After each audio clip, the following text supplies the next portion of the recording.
Hello guys, welcome to my channel.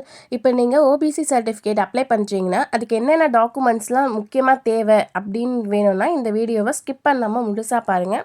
என்னென்ன டாக்குமெண்ட்ஸ்லாம் வேணும்னு நான் சொல்கிறேன்.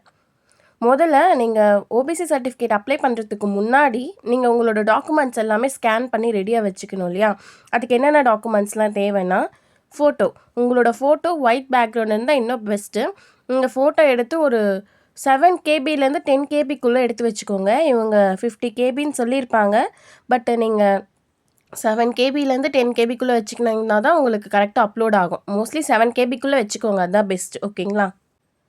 அதுக்கப்புறமா எனி அட்ரஸ் ப்ரூஃபில் நீங்கள் ஆதார் கார்டை வச்சுக்கணும். எல்லாமே ஒரிஜினலாக தான் நீங்கள் ஃபோட்டோ எடுத்து ஸ்கேன் பண்ணி பிடிஎஃபாக ரெடி பண்ணி வச்சுக்கணும். உங்களோட ஆதார் கார்டு ஒரிஜினல் கார்டை ஃப்ரண்ட்டு அண்ட் பேக் ரெண்டுமே ஃபோட்டோ எடுத்து நீங்கள் வந்து பிடிஎஃபாக ஸ்கேன் பண்ணிக்கோங்க. 200 கேபிக்குள், அதாவது 150 அந்த ரேஞ்சில் நீங்கள் வந்து ஸ்கேன் பண்ணி ஒரு ஸ்கேனே பண்ணாமல் ஒரிஜினலாக இருந்தால் கூட பரவாயில்ல. ஓகே, ஆனால் ஒரிஜினலாக நீங்கள் வச்சுக்கணும். ஒரிஜினல் ஜெராக்ஸ் எதுவுமே ஃபோட்டோ எடுத்துக்காதீங்க. ஒரிஜினலில் நீங்கள் ஃபோட்டோ எடுத்து பிடிஎஃபாக ரெடி பண்ணி வச்சுக்கோங்க. ஓகேங்களா? Next community certificate. உங்களோட கம்யூனிட்டி சர்டிஃபிகேட் வந்து ஓல்டுன்னு தான், ஒரு சிலருக்கு ஓல்டு தான் இருக்குன்னா ஓகே. இல்லைன்னா உங்களோட இமேஜ் போட்டு, இப்போ வந்துச்சு இல்லையா, உங்களோட இமேஜ் போட்டு ஒரு கம்யூனிட்டி சர்டிஃபிகேட் வரும்.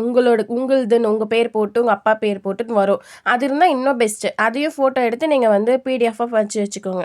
நெக்ஸ்ட்டு செல்ஃப் டிக்ளரேஷன் ஃபார்ம், அதாவது கீழே வந்து டவுன்லோட் செல்ஃப் டிக்ளரேஷன் ஃபார்ம் அப்படின்னு சொல்லிட்டு இருக்கு இல்லையா, அதை டவுன்லோட் பண்ணிக்கோங்க.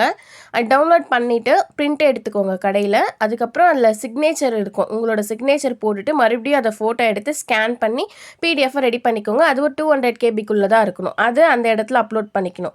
இப்போ நெக்ஸ்ட்டு இது எல்லாமே ஆப்ஷனல், அதாவது மேரிட்டரிலாம் நம்ம பண்ணியாச்சு, மித்தது எல்லாமே ஆப்ஷனல் சொல்லியிருப்பாங்க. பட் நீங்கள் வந்து அதுலேயும் நிறைய அப்லோட் பண்ணணும். அதர் டாக்குமெண்ட்ஸ் இருக்கிற இடத்துல ரேஷன் கார்டு அப்லோட் பண்ணிடுங்க. அது ஃப்ரண்ட் அண்ட் பேக் ஃபோட்டோ எடுத்து 200 கேபிக்குள்ளே பிடிஎஃபாக கன்வெர்ட் பண்ணி வச்சுக்கோங்க. அதர் டாக்குமெண்ட்டில் ரேஷன் கார்டு கண்டிப்பாக இருக்கும். அண்ட் தென் நெக்ஸ்ட்டு வந்து இன்கம் டேக்ஸ் ரிட்டர்ன் உங்ககிட்ட இருந்துச்சுன்னா கொடுங்க, இல்லைன்னா விட்டுருங்க. ஓகேங்களா? சரி, இப்போ ப்ரூஃப் ஆஃப் இன்கமில் நீங்கள் ஏதாவது ஒரு ப்ரூஃப் கொடுக்கணுங்க. அப்போ தான் நமக்கு வந்து அது இதுவாகும். ஆப்ஷனல் சொல்லியிருந்தாலுமே ஏதாவது ஒரு ப்ரூஃப் கொடுக்கணும்.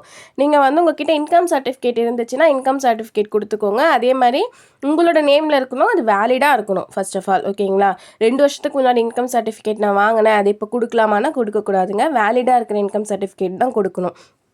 நீங்கள் இன்கம் சர்டிஃபிகேட்டை ஃபோட்டோ எடுத்து அதுவும் 200 கேபிக்குள்ளே பிடிஎஃபாக கன்வெர்ட் பண்ணி கொடுக்கலாம்.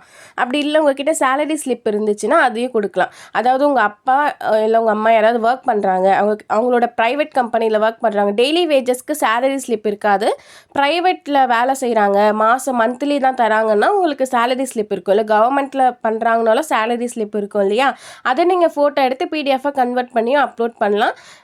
இன்கம் இருந்தால் பெஸ்ட்டு. அப்படி என்கிட்ட இன்கமும் இல்லை சேலரி ஸ்லிப்பும் இல்லைனா ஒரு லெட்டர் மாதிரி எழுதி அப்லோட் பண்ணுற மாதிரி இருக்கும். அது வந்து டிஸ்கிரிப்ஷன் கீழே அந்த வீடியோ இருக்குது. உங்ககிட்ட எதுவுமே இல்லைன்னா அந்த வீடியோ போய் பாருங்கள். லெட்டர் மாதிரி எழுதி நம்ம அப்லோட் பண்ணலாம். ஓகேங்களா? அவ்வளோதாங்க. இது எல்லாமே நீங்கள் அப்லோட் பண்ணிடணும். ஃபஸ்ட்டு ஃபோட்டோ பண்ணிடணும், எனி அட்ரஸ் ப்ரூஃபில் ஆதார் கார்டு அப்லோட் பண்ணிடணும், உங்களோட கம்யூனிட்டி சர்டிஃபிகேட்டை அப்லோட் பண்ணணும். ஓகேங்களா? அதுக்கப்புறம் உங்களோட செல்ஃப் டிக்ளரேஷன் ஃபார்ம் கீழே இருக்கும், டவுன்லோட் பண்ணி அப்லோட் பண்ணணும். இன்கம் டேக்ஸ் ரிட்டர்ன் உங்ககிட்ட இல்லைனா விட்டுருங்க.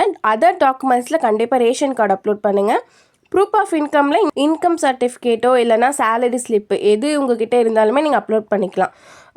இல்லை டெய்லி வேஜஸுக்கு கூட மந்த்லி தான் சேலரி தராங்க, எங்ககிட்ட சேலரி ஸ்லிப் இருக்குன்னா நீங்கள் அப்லோட் பண்ணிக்கலாம். ஓகேங்களா?